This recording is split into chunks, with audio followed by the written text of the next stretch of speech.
Hi ಎಲ್ಲರಿಗೂ ನಮಸ್ಕಾರ. ದೇವದುರ್ಗ ಡಿಪೋದೊಳಗೆ ಫಂಕ್ಷನ್ನ ಹಮ್ಮಿಕೊಂಡಿದ್ರು.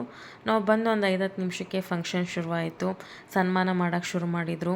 ಆಮೇಲೆ ಅಪ್ಪನ ಬಗ್ಗೆ ಅಭಿಪ್ರಾಯಗಳನ್ನ ಹೇಳೋಕ್ಕೆ ಶುರು ಮಾಡಿದಾಗ ಅಪ್ಪ ಗಳಿಸಿರೋಂಥ ಪ್ರೀತಿ, ಸ್ನೇಹ, ಆ ಬಾಂಧವ್ಯ, ಅವ್ರು ಮಾಡಿರೋ ವರ್ಕು, ಆ ರೀತಿ, ಡಿಸಿಪ್ಲೀನು, ಟೈಮ್ ಸೆನ್ಸ್ ಬಗ್ಗೆ ಹೇಳಿದಾಗ ಭಾಳ ಖುಷಿಯಾಯಿತು, ಹೆಮ್ಮೆ ಅನ್ನಿಸ್ತದ. ಈ ಥರ ಫಂಕ್ಷನ್ಗಳನ್ನ ನಾನು ಅಟೆಂಡ್ ಮಾಡಿದ್ದು ಭಾಳ ಕಮ್ಮಿ. ಅಮ್ಮಂದಾದಮೇಲೆ ಅಪ್ಪಂದೇ.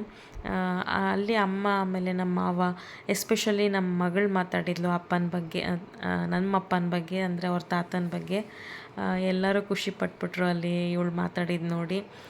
ಫಂಕ್ಷನ್ ಎಲ್ಲ ಭಾಳ ಚಲೋ ನಡೆಸ್ಕೊಟ್ರು. ನಮಗೂ ಭಾಳ ಖುಷಿ ಆಯಿತು, ಮನಸ್ಸು ತುಂಬಿ ಬಂತು ಅಂತಾರಲ್ಲ ಹಂಗಾಯಿತು. ರಾತ್ರಿ ಮನೆಗೆ ಬಂದಮೇಲೆ ಅಕ್ಕ ತಮ್ಮ ಸೇರಿ ತಾತಗೆ ಬಂದಿರೋ ಗಿಫ್ಟನ್ನೆಲ್ಲ ಓಪನ್ ಮಾಡಿದರು.